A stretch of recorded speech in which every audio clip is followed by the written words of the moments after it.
Hi കൂട്ടുകാരെ, പുതിയൊരു വീഡിയോയിലേക്ക് എല്ലാവർക്കും സ്വാഗതം.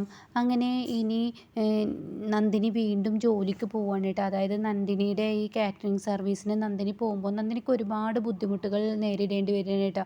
നന്ദിനി അവിടെ പണിയെടുത്ത് വരുമ്പോൾ നന്ദിനിക്ക് ഇവിടെ വരുമ്പോൾ അതിൻ്റേതായ ശാരീരിക ബുദ്ധിമുട്ടുണ്ടാവും കേട്ടോ.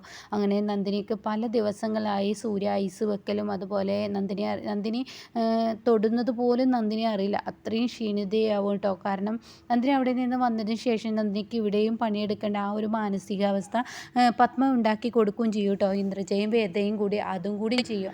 അതുകൊണ്ട് നന്ദിനിക്ക് ഒരുപാട് ശാരീരിക ബുദ്ധിമുട്ടുകൾ വരികയാണ് കേട്ടോ. നന്ദിനിക്കാണെങ്കിൽ പണിയെടുക്കുമ്പോൾ ദേഹമാസകലം വേദനയൊക്കെ നന്ദിനിക്ക് വന്ന് തുടങ്ങുകയാണ്. നന്ദിനി മൊത്തത്തിൽ ക്ഷീണിതയാണ്. എന്നാൽ നന്ദിനി അത് ചെയ്യാതിരിക്കാൻ ഒരുപാട് പ്രാവശ്യം സൂര്യ പറയും, നീ എന്തിനാ ഇവിടുത്തെ പണികളെല്ലാം ചെയ്യുന്നത്, നീ ഒരിക്കലും ചെയ്യണ്ട എന്ന് സൂര്യ പറയൂ കേട്ടോ. പക്ഷേ ആ വാക്കുകൾക്കൊന്നും നന്ദിനി വില കൊടുക്കില്ല. കാരണം പത്മ എന്ന് പറയുന്നത് ആ വീട് മൊത്തത്തിൽ ഇളക്കി മറിക്കും. അത് ഒഴിവാക്കാൻ വേണ്ടി കേട്ടോ. അപ്പോൾ താൻ ഈ വീട്ടിലെ വേലക്കാരിയാണെന്ന് പല പ്രാവശ്യങ്ങളായിട്ട് അടിക്കടിക്കായി ഇങ്ങനെ പറയൂ കേട്ടോ. അങ്ങനെ ഒരു ദിവസം പണി കഴിഞ്ഞ് വരുമ്പോഴും നന്ദിനി പണിയൊക്കെ കഴിഞ്ഞ് വീട്ടിലോട്ട് വന്ന് കയറിയില്ല. അപ്പോഴേക്കും പത്മ പറയാണ്, ഇപ്പോൾ വീട് മൊത്തത്തിൽ നീ തുടക്കണമെന്ന് പറയണം കേട്ടോ. അത് കേൾക്കുന്ന നന്ദിനി ഒന്നും മിണ്ടാതെ നന്ദിനി തുടക്കാൻ ഒരുങ്ങണം കേട്ടോ. പക്ഷേ അതിനിടയ്ക്ക് വിജയും അതുപോലെ ഇന്ദ്രജയും വേദയും അങ്ങോട്ടും ഇങ്ങോട്ടും നടക്കലും അവർ ചെരുപ്പിട്ട് നടക്കലും അവരുടെ പുറത്തു നിന്ന് കയറി വന്ന ആ ചെരുപ്പ് കൊണ്ട് നടക്കലൊക്കെ ചെയ്യുമ്പോൾ നന്ദിനിക്ക് നടക്കുമ്പോൾ അവിടേക്ക് ചളിയാവണം. അപ്പോൾ അവർ ചെയ്തത് തന്നെ വീണ്ടും വീണ്ടും ചെയ്തുകൊണ്ടിരിക്കുമ്പോൾ ഉടൻ തന്നെ ഇതിനൊരു തിരിച്ചടി കൊടുക്കണമല്ലോ. അത് കണ്ടിട്ട് അവിടെ നിന്ന് സൂര്യ വിളിച്ചു കൊണ്ടുപോകുന്നുണ്ട്. അപ്പോൾ സൂര്യ കൊണ്ടുപോകുമ്പോഴാണെങ്കിൽ അതിനും എതിരായി ഒരു വേലക്കാരി ഇവിടുത്തെ കെട്ടിലമ്മ ആവാമെന്നുള്ള വിചാരമാണ് എന്നൊക്കെ പറഞ്ഞ് വളരെ മോശമായിട്ട് വീണ്ടും സൂര്യ കേൾക്കാതെ ഇങ്ങനെ പറഞ്ഞുകൊണ്ടിരിക്കുകയാണ് കേട്ടോ. അങ്ങനെ തനിക്കാണെങ്കിലോ ആ ഒരു തോന്നൽ തൻ്റെ ഉള്ളിലുണ്ട്, വേലക്കാരിയാണെന്നുള്ളൊരു തോന്നലും ഉണ്ട് കേട്ടോ.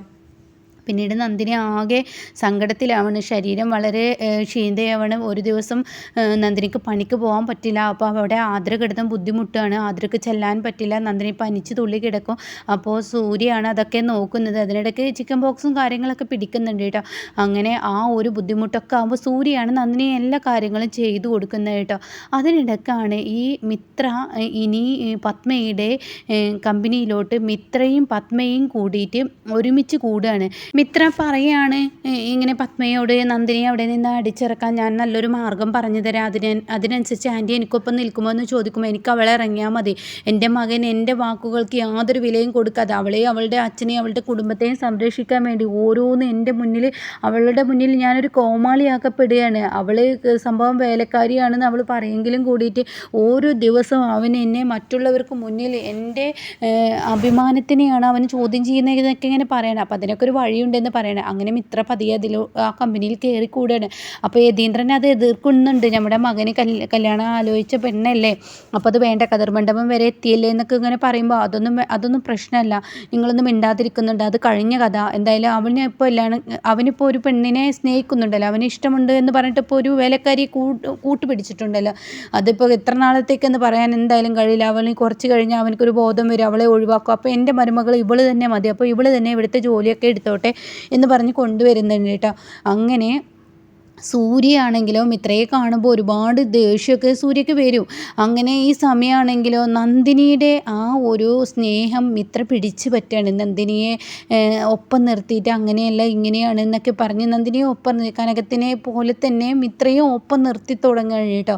അങ്ങനെ അകത്ത് വീട്ടിനുള്ളിലോട്ട് വരുമ്പോൾ മിത്ര നന്ദിനിയെ നല്ലത് പറഞ്ഞൊക്കെ ഇങ്ങനെ നിർത്തുമ്പോൾ സൂര്യ പറയാണ്, മിത്രയുമായി നീ ഒരു കൂട്ടുണ്ടാവുന്ന നന്ദിനി നിൻ്റെ നാശത്തിന് തുടക്കം കുറിക്കണം, ഇനി വേണ്ട എന്നിങ്ങനെ ഒരുപാട് തവണ സൂര്യ പറയൂ കേട്ടോ. പക്ഷെ ആ സമയമൊക്കെ നന്ദിനി പറയണേ, എനിക്ക് അവരിൽ നിന്നൊരു തെറ്റായൊരിത് തോന്നിയിട്ടില്ല, അവരെൻ്റെ നല്ല കാര്യമാണ് ചെയ്തത്, എന്നാൽ എനിക്ക് തെറ്റായ വഴിയിലൂടെ പോകണമെന്ന് അവരെന്നോട് പറയുന്നൊന്നുമില്ലല്ലോ, നല്ല സ്നേഹത്തിൽ അവരെന്നോട് പെരുമാറുന്ന. ഞാൻ പറയാനുള്ളത് പറഞ്ഞു, ഇനി നീ നിൻ്റെ ഇഷ്ടം പോലെ ചെയ്യുമെന്ന് പറയട്ടോ. അങ്ങനെ ഓഫീസിലാണെങ്കിൽ പത്മ ആത്മാർത്ഥമായി മിത്രയെ ഏൽപ്പിക്കുമ്പോൾ മിത്ര ആ ഓഫീസിൽ പല തിരിമറികളും നടത്തി തുടങ്ങുകയാണ് കേട്ടോ. അങ്ങനെ ഈ തിരിമറികൾ നടത്തുമ്പോൾ ഒരുപാട് ബുദ്ധിമുട്ട് ഇങ്ങനെ സൂര്യ സൂര്യക്ക് വന്ന് തുടങ്ങുകയാണ്. അപ്പോൾ സൂര്യ പറയുന്നുണ്ട് ഒരുപാട് പണമാണ് പോകുന്നത് അങ്ങനെ ഇങ്ങനെ എന്നൊക്കെ പറയുമ്പോഴേക്കും ഉടൻ തന്നെ മിത്രയാണെങ്കിലോ പത്മയോട് വന്നിട്ട് പറഞ്ഞിട്ടുണ്ടാവും, ഇതിനൊക്കെ പിറകിൽ നിങ്ങളുടെ മകന് കള്ള് കുടിക്കുന്നത് കൊണ്ട് തന്നെ അവന് വെളിവില്ലാതെ ഓരോ പേപ്പേഴ്സുകളിൽ ഒപ്പിട്ട് കൊടുക്കുകയാണ്, അതുകൊണ്ടാണ് ഈ കമ്പനിക്ക് നഷ്ടം ഉണ്ടാകുന്നതെന്ന് പത്മയെ പറഞ്ഞ് ധരിപ്പിച്ചിട്ടുണ്ടാവും. എന്നാൽ ഇവിടെ എന്താണ് പ്രശ്നം എന്ന് അറിയാതെ സൂര്യ ആകെ ടെൻഷൻ ആവുകയാണ്. യതീന്ദ്രൻ വന്ന് പറയുകയാണ്, നമ്മുടെ കമ്പനി ഓരോ ദിവസം താഴോട്ടാണ് പോകുന്നത്, ഇതിലെവിടെയാണ് തിരിമറി നടക്കുന്നത്, ആരാണിത് ചെയ്യുന്നത് ഒന്നും മനസ്സിലാവുന്നില്ല, എന്താണ് ഇപ്പോൾ നമ്മുടെ കമ്പനിക്ക് വന്നുകൊണ്ടിരിക്കുന്നതെന്നും മനസ്സിലാവുന്നില്ല എന്നൊക്കെ ഇങ്ങനെ പറയാൻ കേട്ടോ. അങ്ങനെ ഇരിക്കെ ഒരു ദിവസം നന്ദിനിയെ സൂര്യ പറയാണ്, നന്ദിനി നീ എൻ്റെ പിന്നാലെ ഓഫീസിലോട്ട് പോരേ എന്ന് പറയാണ്. അപ്പോൾ അത് കേൾക്കുന്നതിനോട് കൂടി നന്ദിനി പറയണേ, ഇല്ല ഞാൻ വരുന്നില്ല എന്ന് പറയണം. അപ്പോൾ ഈ നന്ദിനി ഇതിനിടയ്ക്ക് ഇങ്ങനെ സുഖമില്ലാതെ കിടന്നത് കൊണ്ട് തന്നെ നന്ദിനിയുടെ കാറ്ററിംഗ് സർവീസ് നിൽക്കേണ്ട അവസ്ഥ വരികയാണ്. നന്ദിനി ചെല്ലാത്തത് കൊണ്ട് തന്നെ ആതിരക്ക് മാത്രമായി ഒന്നും ചെയ്തു കൊടുക്കാൻ കഴിയില്ല. അങ്ങനെ ഈ ഹോട്ടലുകാർ ഏൽപ്പിച്ച ഭക്ഷണം പിന്നീട് നിങ്ങളെ വിശ്വസിക്കാൻ കൊള്ളില്ല എന്ന് പറഞ്ഞിട്ട് വേണ്ടെന്ന് വെക്കുന്നുണ്ട് കേട്ടോ. അപ്പോൾ നന്ദിനിക്കാണെങ്കിലോ ഈ പലിശക്കാരന് പണം കൊടുക്കണമല്ലോ, അപ്പോൾ അതിന് തനിക്കൊരു ജോലിയില്ലാതെ ബുദ്ധിമുട്ടാണ്. നന്ദിനി ഓരോ ജോലിക്കായി അന്വേഷിക്കുന്നുണ്ട്. ആ സമയമാണ് ഇവരുടെ കമ്പനിയിൽ ഇങ്ങനെ ഒരു പ്രശ്നം വരുന്നത് കേട്ടോ. അപ്പോൾ ഉടൻ തന്നെ സൂര്യ അറിഞ്ഞും കൊണ്ട് തന്നെ സൂര്യ പറയാണ്, നീ എൻ്റെ കമ്പനിയിൽ എൻ്റെ PR ആയി നീ വർക്ക് ചെയ്തോ, അതിന് നിനക്ക് ഞാൻ ശമ്പളം തരാം, നീ വെറുതെ ഒന്നും ഇരിക്കണ്ട, എൻ്റെ PR ആയി വർക്ക് ചെയ്തോ എന്ന് പറയാണ്. അത് കേൾക്കുന്നതിനോട് കൂടിയിട്ട് നന്ദിനിക്ക് അത് തെറ്റില്ല എന്ന് തോന്നുന്നു. അപ്പോൾ യതീന്ദ്രനും പറയാണ്, നിനക്ക് എവിടെയാണെങ്കിലും ശമ്പളം കിട്ടിയാൽ പോരെ, ഇവിടെ സൂര്യയല്ലേ നിനക്ക് ശമ്പളം തരുന്നത്, അപ്പോൾ സൂര്യയുടെ PR ആയി നീ പോയിക്കോ എന്ന് പറയണം. അത് കേൾക്കുന്നതിനോട് കൂടി നന്ദിനി ഓക്കെ എന്ന് സമ്മതം മുള്ളാണ് കേട്ടോ.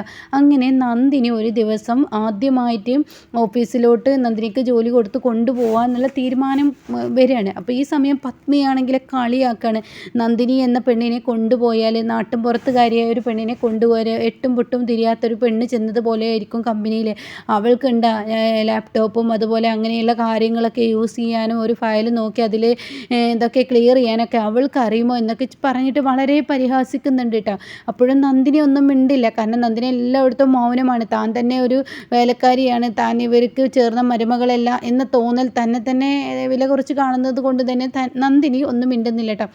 അപ്പോൾ സൂര്യ ആയിക്കോട്ടെ, ഇതിൽ വരുന്ന നഷ്ടങ്ങൾ ഞാനങ്ങ് സഹിച്ചോളും, എന്തായാലും ഇവള് കമ്പനി കാല് കുത്തുന്നതോ നമ്മുടെ കമ്പനി അടക്കുന്നതും തുല്യമായിരിക്കും, ഏകദേശം ഇപ്പോൾ പൊളിഞ്ഞു തുടങ്ങുന്നുണ്ടല്ലോ, എന്നാ അടയ്ക്കേണ്ടതെന്നുള്ള തീരുമാനത്തിൽ നിൽക്കുമ്പോൾ ഇവളുണ്ട് ചെന്ന അന്ന് എന്നെ അടക്കാം എന്നുള്ളതും പറയാൻ കേട്ടോ. അത്രയും വിവരം വിദ്യാഭ്യാസം ഇല്ലാത്തവളെയും കൊണ്ട് പോകണ്ട എന്നിങ്ങനെ പറയുന്നുണ്ട്. അപ്പോൾ ഈ സമയം പത്മയുടെ മുഖത്ത് നോക്കി പറയേണ്ടത് യതീന്ദ്രനോട് പറയണം, ആരും ആരെയും കുറച്ച് കാണരുത്, അതാണ് ഇവരുടെ പ്രശ്നം, ഇവരുടെ വിചാരം പണം മാത്രമാണ് എല്ലാത്തിനും വഴി എന്നാണ്. പക്ഷേ ഈ പണമൊക്കെ ഉണ്ടാവുന്നത് ഈ കമ്പനിയിൽ എങ്ങനെയൊക്കെ ജീവിക്കുന്ന ആ ഒരു തൊഴിലാളികൾ വഴി തന്നെയാണ്, ഇവർക്ക് ഈ പണം ഉണ്ടായതെന്ന് ഇവർ ചിന്തിക്കുന്നില്ല. അപ്പോൾ ഇവരാണ് വലിയത് എന്ന് ചിന്തിച്ച് നടക്കുന്ന ഇവരോടൊക്കെ എന്ത് പറയാനെന്ന് പറഞ്ഞിട്ട് നന്ദിനി നീ വാ, ഇനി മുതൽ എൻ്റെ കമ്പനിയിലാണ് നീ ജോലി എന്ന് പറഞ്ഞിട്ട് നന്ദിനിയെ കൊണ്ടുപോകാൻ കേട്ടോ. അത് കേൾക്കുമ്പോൾ ഇവർക്ക് അത്ര അങ്ങ് ആദ്യമൊന്നും കുഴപ്പമുണ്ടാവില്ല. നന്ദിനി ഒരു ദിവസം ജോലിക്ക് പോകുക, കമ്പനിയിൽ പോയ എന്ത് അവിടെ സെക്യൂരിറ്റി വേല പോലും നന്ദിനിക്ക് ചെയ്യാൻ പറ്റത്തില്ല എന്നുള്ള ആ ഒരു തോന്നലാണ് ഇന്ദ്രജ, വേദ മറ്റുള്ളവർക്കിടയിൽ കേട്ടോ. എന്തിനും മിത്രക്ക് പോലും അങ്ങനെയായിരുന്നു. അങ്ങനെ നന്ദിനി അവിടെ ചെല്ലാണ്. നന്ദിനി ഓരോ ദിവസവും അവിടുത്തെ കാര്യങ്ങൾ പതിയെ ഇങ്ങനെ മനസ്സിലാക്കാണ്. പിന്നീട് നന്ദിനി ഓരോരുത്തരെയും വാച്ച് ചെയ്ത് തുടങ്ങുകയാണ്. അങ്ങനെ നന്ദിനി തന്നെ ആ ഒരു കമ്പനിയിൽ ആരാണ് കൃത്രിമം കാണിക്കുന്നത് എന്ന് സൂര്യക്ക് മുന്നിൽ കാണിച്ചു കൊടുക്കുകയാണ് കേട്ടോ. അതോടുകൂടി എല്ലാവരും ഞെട്ടിപ്പോവാണ്. എന്നാൽ മിത്രയാണെന്ന് കറക്റ്റായി കാണിക്കില്ല, മിത്ര ഒരാളെ വെച്ചിട്ടാണ് അത് ചെയ്യുന്നുണ്ടാവുക, അതുകൊണ്ട് തന്നെ മിത്രയാണ് ഇത് ചെയ്തതെന്ന് പിടിക്കപ്പെടില്ല. പിന്നീട് നന്ദിനി PR ആയി നിന്നിരുന്ന നന്ദിനി, അതായത് സൂര്യയുടെ PR ആയി നിന്നിരുന്ന നന്ദിനി ഇനി സൂര്യയുടെ ആരാകണം, മാനേജ്മെൻറ്റ് പോസ്റ്റിലോട്ടോ അതോ മുൻ പോസ്റ്റിലോട്ടോ എന്താ വേണ്ടത് എന്നുള്ള തീരുമാനം അവിടെ യതീന്ദ്രൻ എടുത്തു തുടങ്ങുമ്പോൾ ഇവർക്കൊക്കെ ആകെ അമളി പറ്റുകയാണ് കേട്ടോ. ഇത്രയും ഇവരും വിദ്യാഭ്യാസം ഈ നാട്ടുപുറത്തുകാരിക്കോ എന്ന ലെവലിൽ പത്മയും ഇന്ദ്രജയും വേദയും തമ്മിൽ സംസാരിക്കുകയാണ് കേട്ടോ. അപ്പോൾ വിജയ് പറയണേ, അങ്ങനെ ആരെയും കുറച്ച് കാണരുത്, നാട്ടുപുറത്തുകാരിയാണെങ്കിലും പഠിക്കണമെന്നില്ല, എല്ലാ അറിവുകളും നേടണമെന്നില്ല, പക്ഷെ നല്ല തൻ്റെ ഇടവും കൈകാര്യം ചെയ്യാനുള്ള കഴിവൊക്കെ നന്ദിനിയിലുണ്ടെന്ന് പറയുമ്പോൾ ഇന്ദ്രജയ്ക്ക് ദേഷ്യം പിടിക്കുകയാണ് കേട്ടോ. അങ്ങനെ സൂര്യയുടെ ഓഫീസിൽ ഇനി നന്ദിനി ഒരു സ്ഥാനം പിടിച്ചെടുക്കുന്ന ആ ഒരു സീനൊക്കെ ഇനി വരാനുണ്ട് കേട്ടോ.